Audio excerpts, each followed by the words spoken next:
Hola, bienvenidos a su programa Niñas STEM Pueden. El día de hoy vamos a hablar sobre el Código Libre de Género y con nuestra invitada especial, la doctora Brenda. Yo sigo siendo Yamilet y estoy encantada de que vuelvan a estar con nosotros. Llevo desde los 6 años en el área de ciencias STEM, entonces me encantaría que pudieran estar con nosotros toda esta emisión. Yo soy Airin, yo me especializo en lo que es robótica, lo que sería la mecánica del robot, hasta la programación, que sería Arduino y Lego Mindstorm.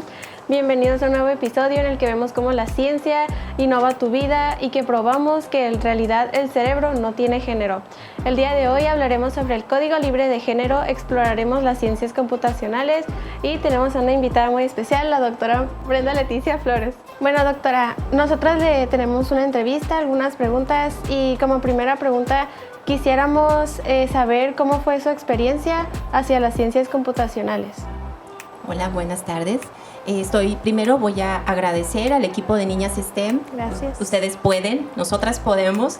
El haberme invitado, el estar aquí con ustedes es un placer. Me siento muy complacida y voy a participar porque juntas pues podemos lograr varias cosas. Entonces, mi experiencia me voy a trasladar a la edad de ustedes. Voy a tener una Brenda Flores de 14 años, estaba en la secundaria cuando estaba en un primer taller de programación y estaba en una secundaria técnica. Entonces en la ciudad donde yo vivía era la primera vez que esta secundaria técnica introducía un curso, un taller de 3 años como especialidad en programación. Y como pregunta empezamos con ¿qué le impulsó a usted a estudiar ciencias computacionales desde esa pequeña edad, desde los 14 años? ¿Por qué le interesó? Bueno, cuando hicimos este recorrido por todos los talleres en la secundaria, me llamó la atención cuando presentaron estos dispositivos de computadora, el término computadora, y aparte manejaban estos cassettes de música como dispositivos de almacenamiento y una casetera. Entonces, cuando yo vi el acercamiento a estos medios, estos materiales, pues realmente me llamó mucho la atención y es cuando decidí, y mi primera opción fue estudiar programación o computación en aquel tiempo. Ok, ¿por qué cree usted que solo el 0.5% de la comunidad en las ciencias computacionales está formado por mujeres? Bien, es un porcentaje que tenemos que tomar en cuenta, que nos desanima. Obviamente quisiéramos que fuera alto. Sabemos las circunstancias, la vulnerabilidad que existe para varios sectores socioculturales en nuestro entorno. Entonces sí pienso que es importante. Una estrategia o una política es socializar el conocimiento para llevarlo hacia edades tempranas. ¿Qué tan chiquitos podemos tener a estas inquietudes a las ciencias o a la investigación, a la ingeniería, a la tecnología? Yo considero desde niños que todavía no saben leer y escribir, estoy hablando de niños de 3 o 4 años, donde tenemos estereotipos de profesiones y si les llevamos algunas profesiones a sus escuelas o ellos tienen contactos con algunas profesiones, también nosotros podemos llevar como una estrategia a una ingeniera, a un ingeniero, a un científico, a una científica que les platique sobre su quehacer en la ciencia, en la ingeniería y en la tecnología, y ellos al tener este acercamiento poder interactuar, hacer las inquietudes, las entrevistas. ¿Y tú qué haces? ¿De qué se trata la vida en la ciencia, en la ingeniería?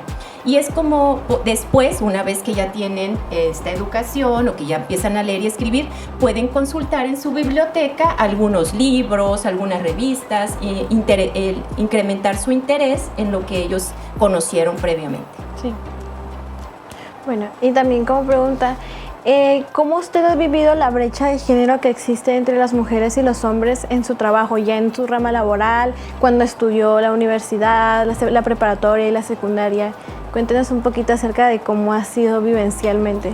Bueno, empezando por la secundaria, que es el nivel que ahorita está el programa de Niñas Ustedes Pueden. Era la primera vez que se abría un lenguaje de programación y que proponían que los niños y las niñas de secundaria estudiáramos Logo, que era el lenguaje de programación.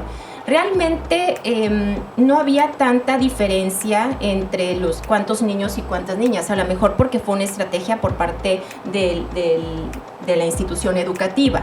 Pero una vez, cuando ya egreso y entro a la preparatoria, que también me fui a una preparatoria técnica, un CEBETIS, pues entonces ahí es cuando ya decide uno que es irse por una especialidad. Entonces, claro que el número sí se redujo considerablemente en las mujeres. Posteriormente, en la licenciatura, que estudié una ingeniería en sistemas computacionales, llegué a tener casos donde era la única en el salón de clases, la única mujer en ingeniería. Entonces, pues sí se desanima uno cuando está en un salón donde eres la única mujer y tus demás compañeros, pero yo quiero comentarles que no se desanimen. Si es el sueño que ustedes quieren tener, están ahí, tómenlo como una experiencia y sigan su sueño. Ustedes pueden y llegar.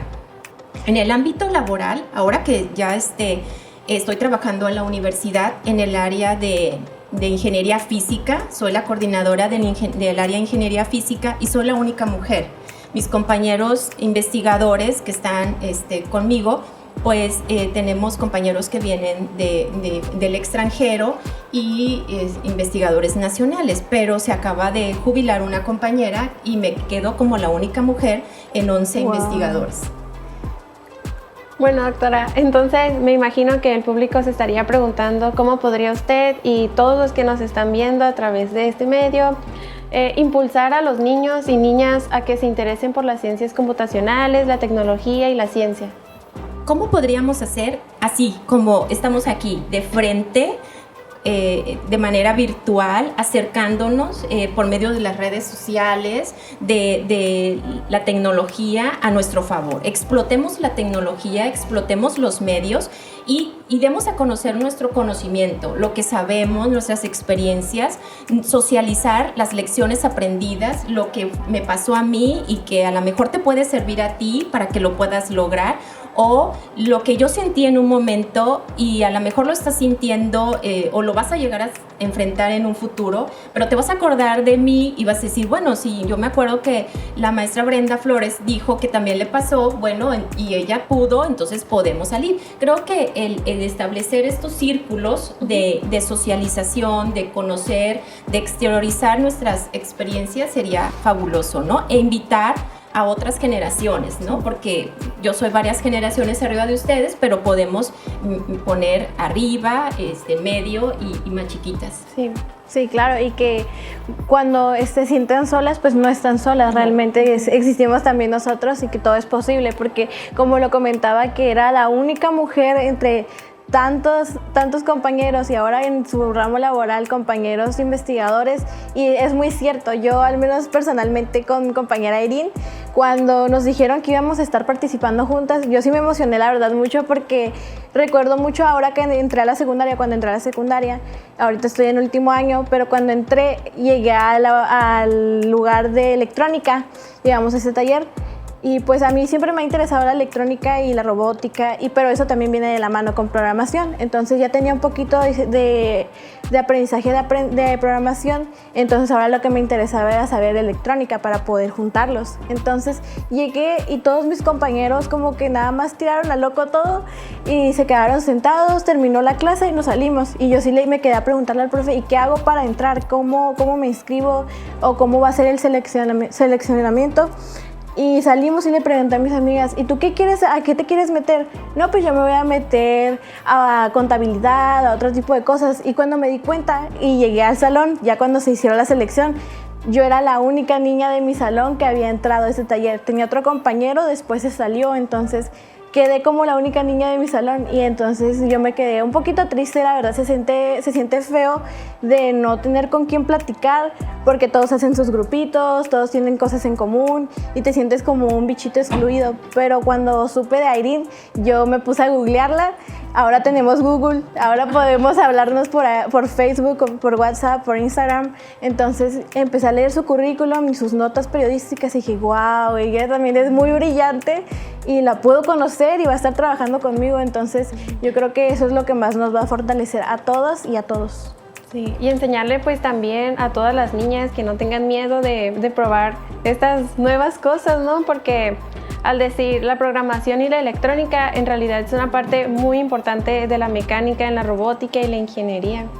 Sí, así es. Entonces, eso que comentas, también lo viví en la secundaria. Mis compañeras eran de contabilidad, eran de secretariado, ellas traían su máquina de escribir con ellas, y en mi caso yo traía mi cassette de música, pero en este caso traía algoritmos, traía mi código, y para mí era pues algo también importante, ¿no? Y como le poníamos calcamonías al portacassette, y era algo fabuloso. Entonces, realmente, si te llama la atención, si no desistir, continuar, no porque los demás o porque te quedaste sola en ese momento y en ese entorno o bajo esas circunstancias, pero a lo mejor en otro lugar, en este mismo momento, puedes encontrar personas muy afines a ti que posteriormente se pueden unir.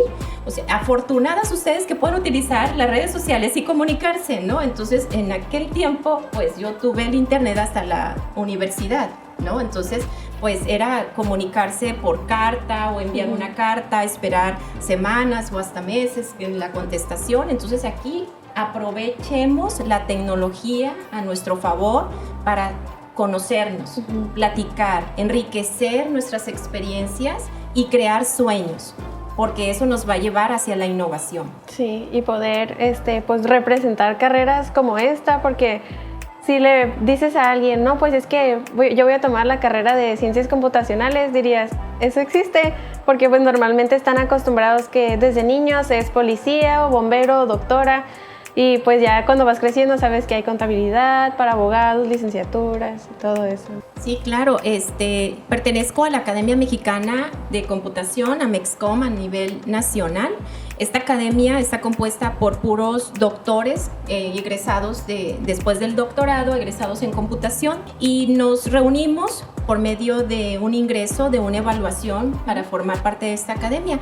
Y yo les comento que ahorita somos alrededor de 56 doctoras en computación a nivel nacional. Entonces realmente me da mucho gusto y yo las visualizo como unas futuras investigadoras, unas futuras científicas que van a incrementar, al igual que ustedes, pues número tan reducido, ¿no? que existe a comparación de otras áreas como las ciencias sociales. Sí. Bueno, yo tenía una pregunta respecto a cuando estudió su carrera, remontándonos un poquito antes. Cuando se estudió su carrera, ¿cuántas compañeras mujeres tenía en su clase? Bueno, en donde la ciudad, como yo te comentaba, donde yo soy originaria, no tenía el programa educativo de ingeniería en sistemas computacionales en aquel entonces.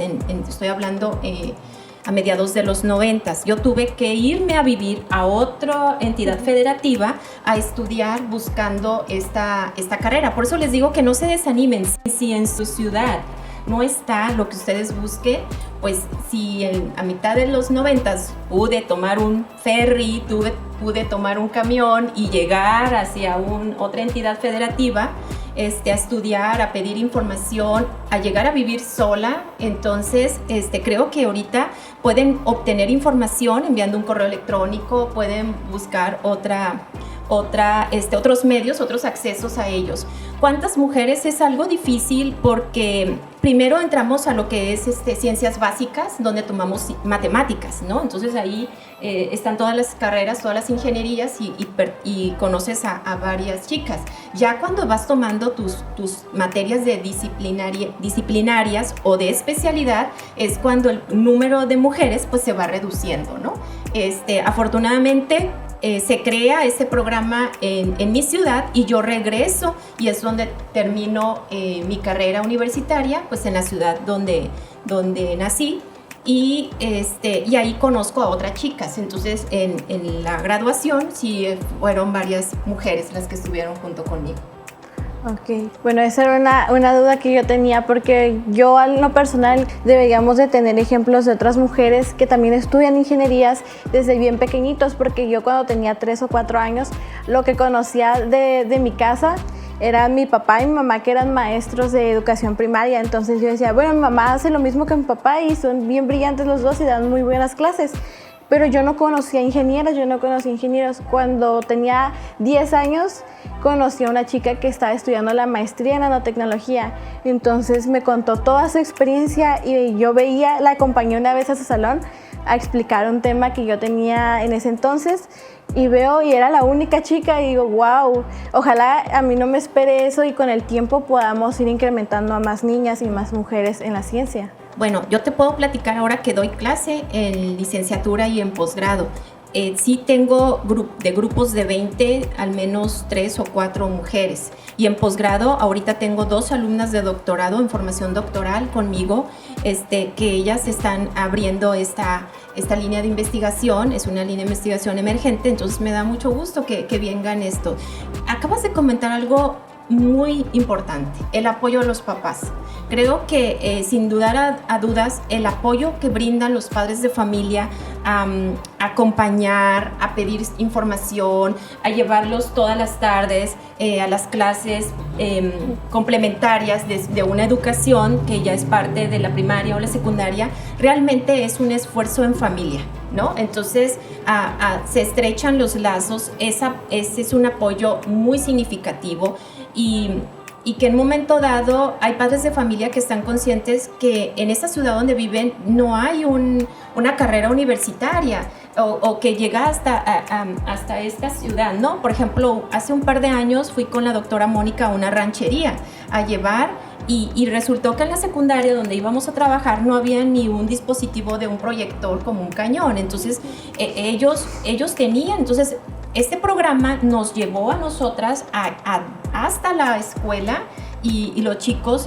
estuvieron contentos. Entonces el poder llegar o acercar a estas mujeres ingenieras o a estas egresadas en ingeniería, puede ser en computación, ingeniería en sistemas computacionales, informática o en ciencias de la computación, al acercarlas propicias no solamente un interés en el hijo o en la hija, sino también apoyas quién está atrás de ellos, que son los papás, ¿no? Entonces, un aplauso a todos los papás que los apoyan, que los motivan y creo que ese es el éxito de una familia.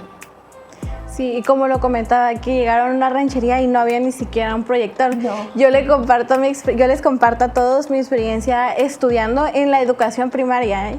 Yo estuve viviendo en San Quintín, después me mudé al municipio de Ensenada y cuando llego al municipio de Ensenada, en donde trabajan mis papás, es una zona rural que a veces ni siquiera hay luz, no hay agua, no hay drenaje, entonces llego a mi escuela y llego a la escuela donde trabajaba mi papá y le pregunto a mi papá, ¿y esta es la escuela? Y me dice, sí, aquí yo doy clases. Y cuando veo era una iglesia cristiana, pero que entre semana lo ocupaban como aula educativa. Entonces, cuando veo ni siquiera había electricidad, no había nada, completamente nada. Pero desde ahí se pueden forjar muchos sueños y muchas aspiraciones que podemos tener todos juntos.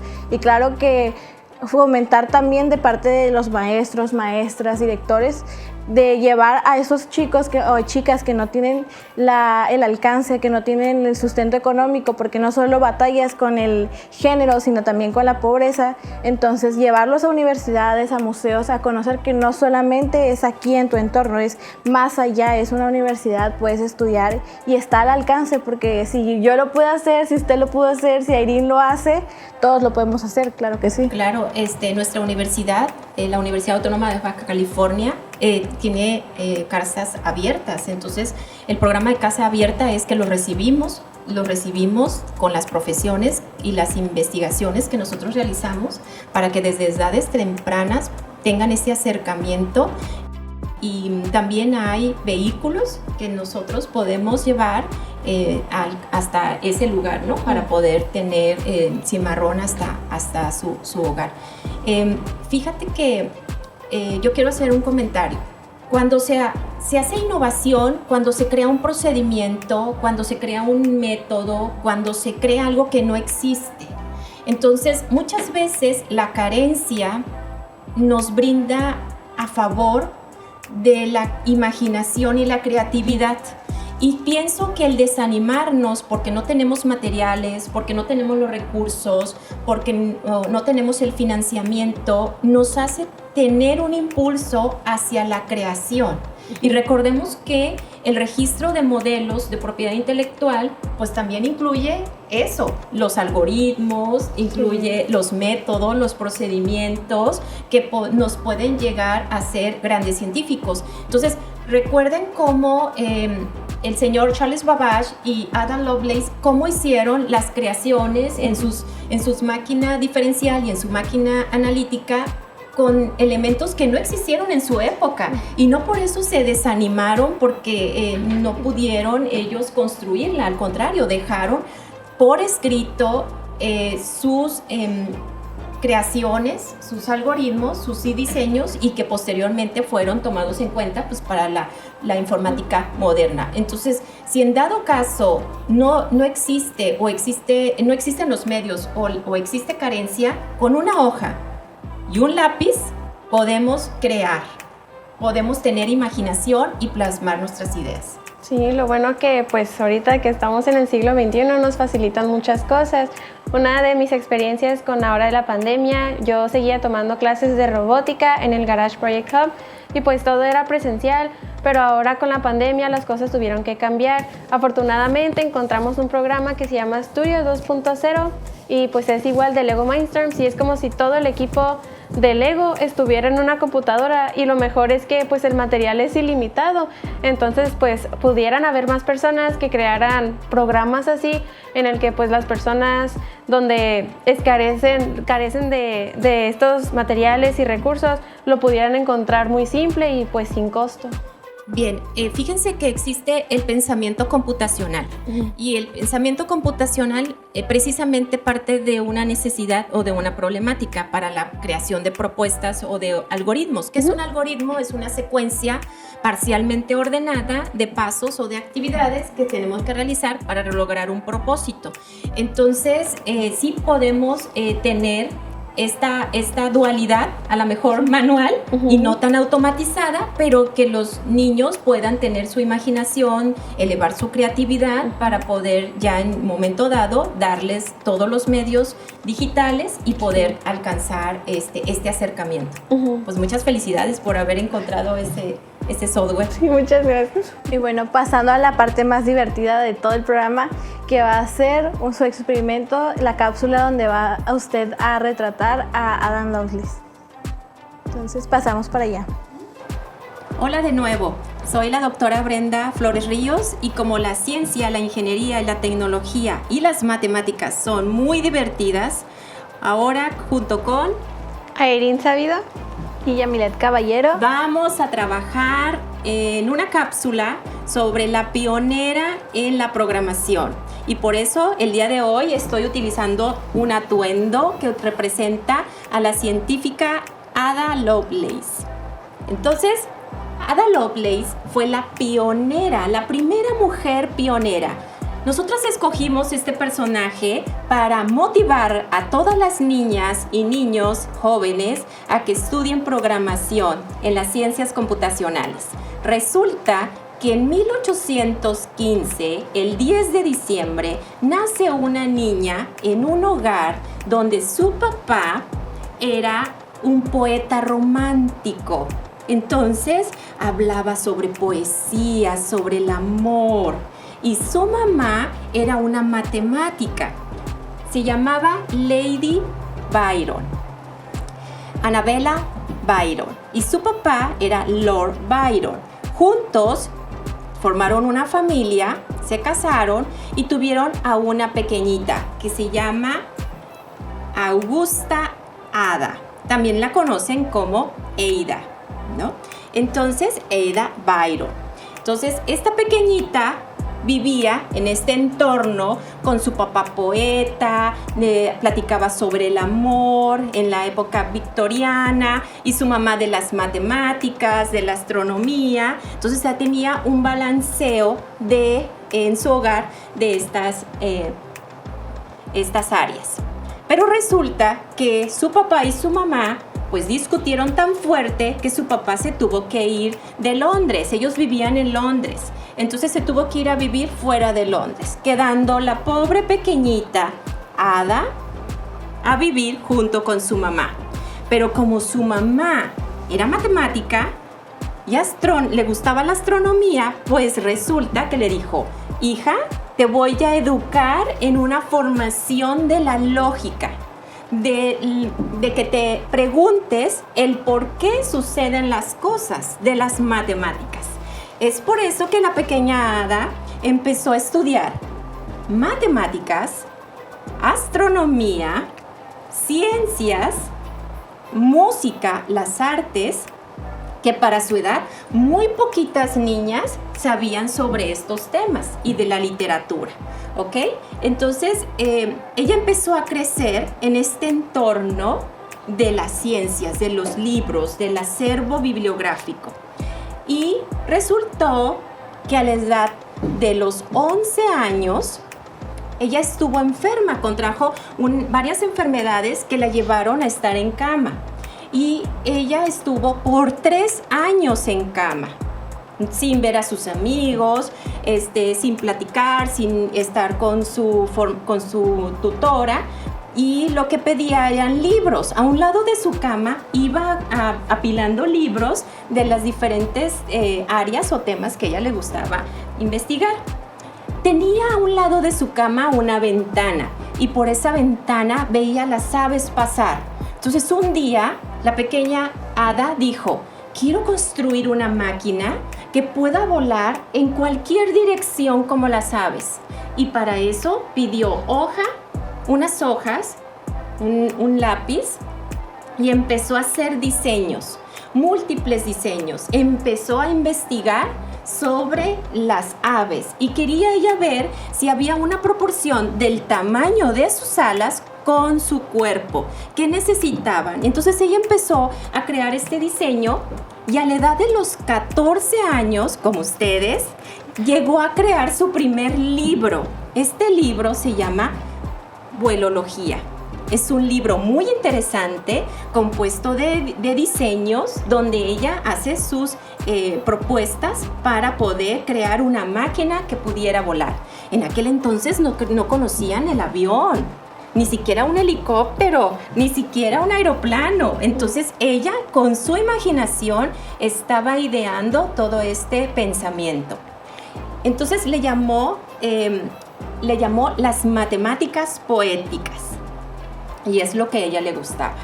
Entonces, después su mamá, ya que ella vio que estaba ya libre de una posible sarampión que paralizó sus piernas, ella ya pudo empezar a caminar nuevamente y su mamá le puso una mentora. Por eso es muy importante las mentoras en el programa de STEM.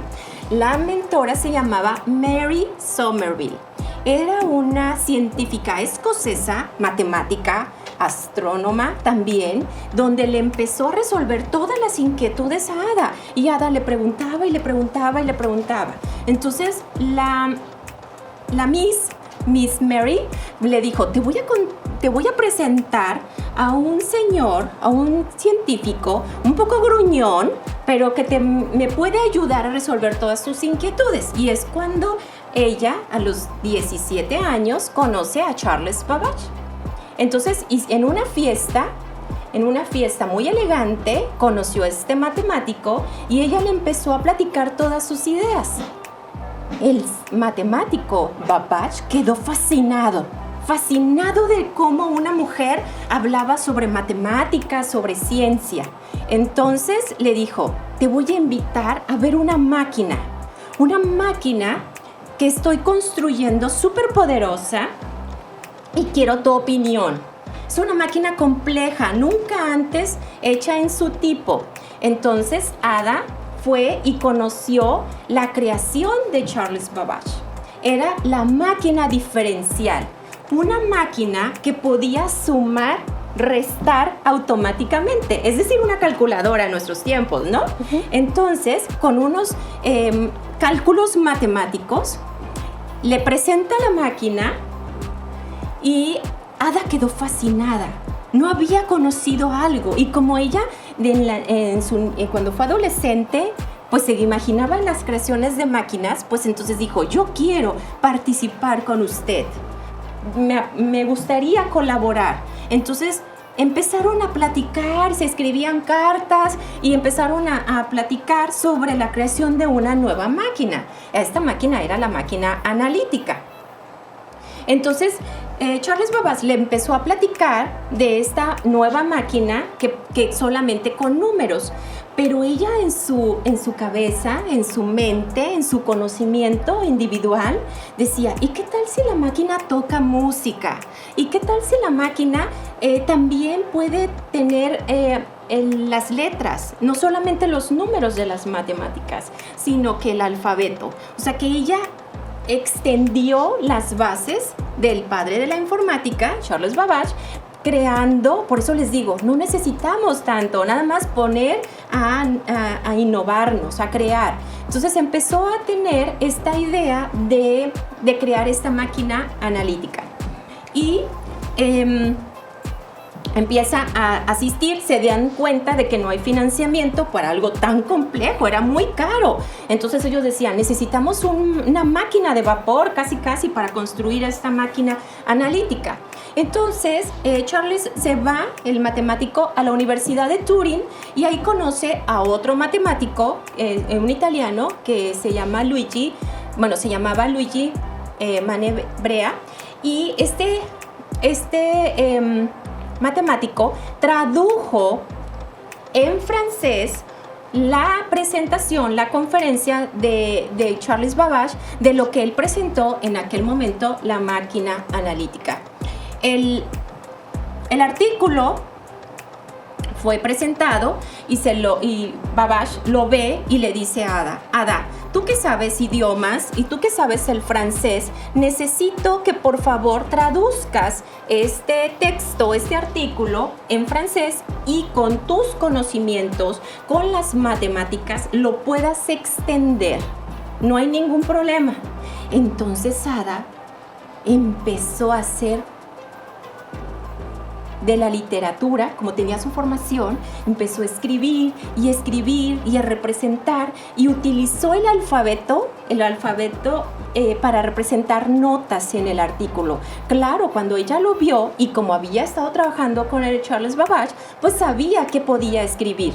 Entonces triplicó la extensión del artículo. Entonces lo hizo 3 veces más largo con sus aportaciones. Entonces explicó, lo tradujo. Sin embargo, como tenía el apoyo de que ella podía hacer sus aportaciones, explica. Y es la primera vez que se hace un planteamiento de un bucle y se hace un planteamiento del primer algoritmo en la informática. Recordemos que el algoritmo es una secuencia de pasos. Entonces ella utilizó lo que conocemos como tarjetas perforadas de un telar de un francés que se llamaba Joseph-Marie Jacquard para poder representar telares complejos. Entonces ella se le ocurrió y dijo, ¿y qué tal si traemos lo del telar y con esas tarjetas perforadas? Porque en el telar se hacían, en estas perforaciones, se hacían los diseños más complejos que se podían hacer en los bordados. Entonces dijo, ¿y qué tal si la utilizamos en esta máquina analítica? Entonces crea una secuencia de este procesamiento para adquirir valores ordenados de la serie de Bernoulli. Y es por eso de que ella presenta este artículo. Lo firma con sus iniciales, A.A.L. Augusta Ada Lovelace. En aquel tiempo ya estaba casada y pudo cambiar su apellido, Byron, por Lovelace, porque su esposo era Lord William King. Entonces después se hace conde y ella condesa de Lovelace y asume, pero sabía la complejidad que era para una mujer firmar como científica. Entonces dijo, voy a firmar y no sepan si soy hombre o mujer. Entonces puso A.A.L. y se fue a una revista científica americana. Después de investigar, se dieron cuenta pues, que realmente era una mujer la que estaba enviando ese manuscrito y lo rechazan. Fue rechazado. Y dijeron, esto es demasiado complejo, planteas demasiados números. ¿Qué es eso de que se construya una máquina que pueda tocar música? No. Entonces, estaba fuera de su época. Estábamos hablando del siglo XIX. Y es así que después ella se desanima y dice, no, pues no logra tener financiamiento. Le dice a Charles, bueno, necesito hacer algo, y empezó ella a seguir haciendo estudios de matemáticas. Sin embargo, como recuerdan, su salud no era buena y ella fallece a los 36 años por medio de la enfermedad de cáncer. Ella fallece y sus ideas solamente quedaron plasmadas en sus bocetos, en sus diseños.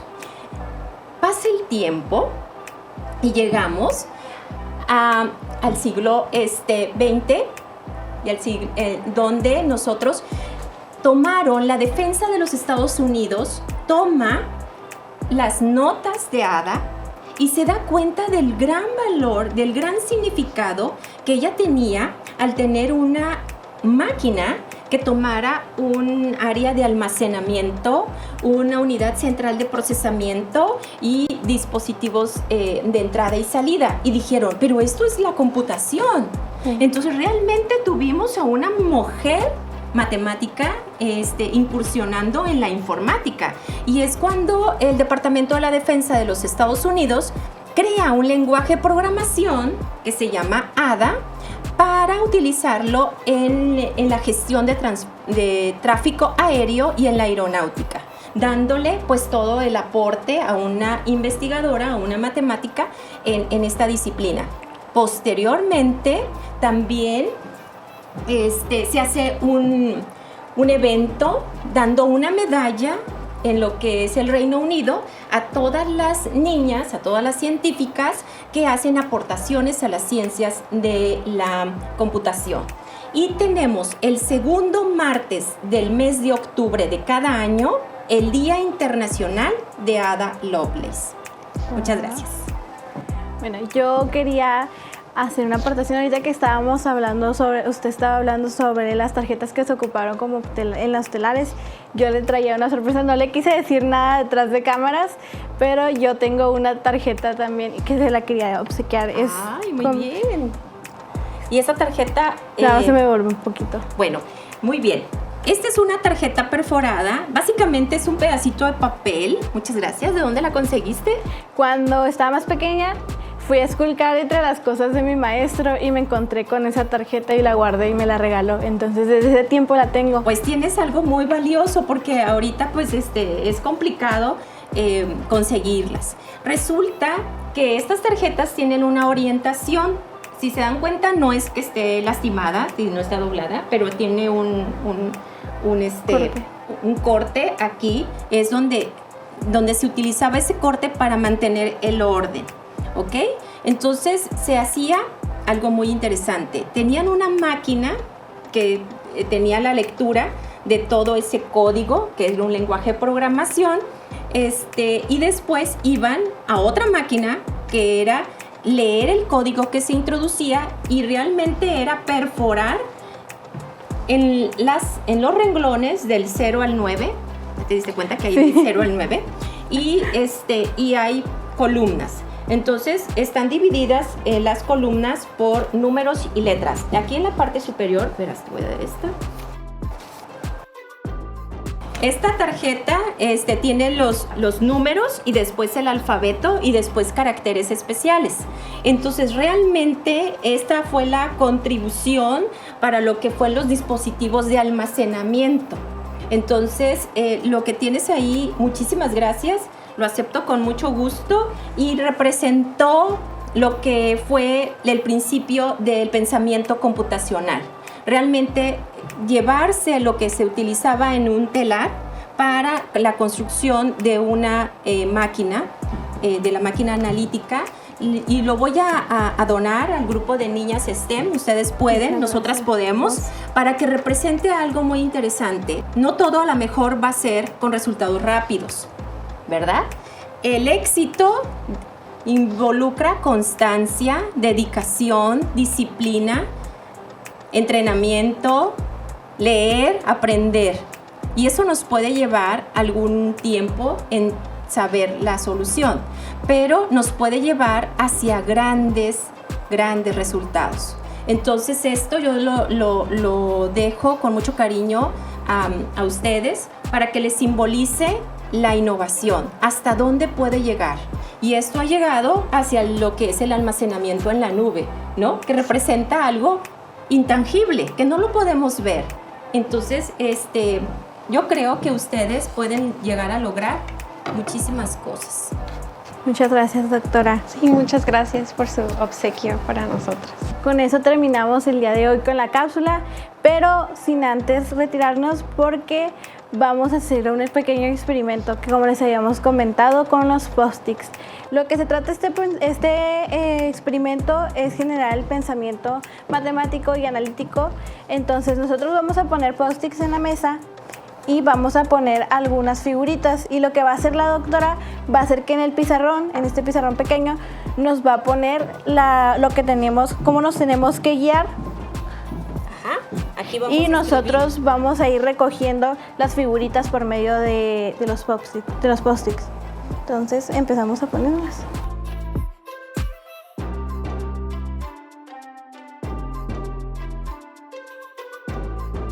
Son de 4x4.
Okay.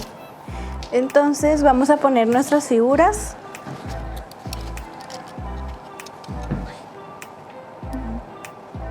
Donde tú quieras ponerlo. Y acá. Entonces usted va a ponernos en el inicio hacia donde tenemos que recorrer la mano para ir juntándolos. Okay. Yo escribo. Bueno. Ustedes díganme. Ok. Bueno, Yamilet, tu primera figura es este Lego rojo. Tu Entonces, mano la vas a desplazar hacia adelante. Ok. ¿No? Ok. Y lo puedes tomar. Ok, entonces Mover. uno hacia adelante. Entonces lo pasamos de este lado para que vean. Después, de aquí donde nos quedamos, tenemos que hacer un camino más corto para poder recoger uno de esos tres. ¿Cuál se te ocurre mejor primero? Este cuadrito que está aquí es el más cercano a donde nos quedamos. Ok, entonces movemos, después de la figura que recogimos, movemos dos post-its. Y Uno hacia la izquierda. Mover dos hacia la izquierda, hacia arriba. arriba. Y uno hacia la izquierda. Entonces, o lo podemos ir marcando para que la gente no se confunda. Me parece bien. Eso, me parece muy bien. O si quieres con el negro. Bueno, sí se ve. Y después uno hacia la izquierda. Y recordar que aquí fue el primero que agarramos. Ahora hay que tomar uno de los otros dos Carritos. carritos. ¿Cuál se te ocurre ahí? Pues el más cercano podría ser este de color morado. Podría ser un post-it hacia arriba. Yo lo voy marcando y tú lo tomas. Y 2 hacia la izquierda.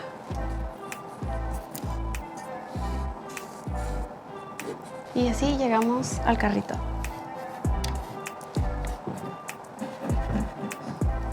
Ok. Y por último es el carrito morado. Ahora vamos a dar 2 pasos hacia abajo.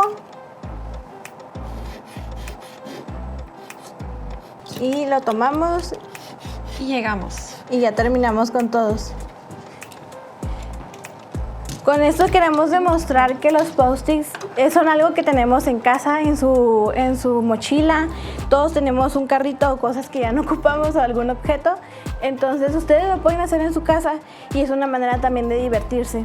Ajá. Así pues sus hijos pueden aprender a saber identificar dónde están las cosas y para poder dar instrucciones más claras y así como serían los códigos en softwares. Con esto nos despedimos de la doctora. Una gran interpretación de Ada.